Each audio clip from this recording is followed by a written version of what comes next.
my dad, he gave an opportunity for me to learn this dance. So we used to do it like India is full of idols. So I used to worship all the idols through my dance.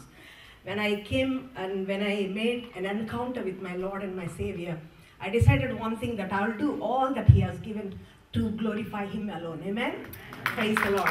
So I've decided all my talents and my time and my treasure is for my God. Amen? And dear people of God, the Bible says that we need to command our body to praise. Amen? This body, because it carries the spirit and our soul, it has to be disciplined and it has to be groomed as well. Amen? So that's why I command my body to praise. Amen? Praise the Lord. So I just do like this. I command my body to praise the Lord. Is it? Let us do it together. I command my body to praise the Lord. How good it is to see all the people raising your hands. Hallelujah.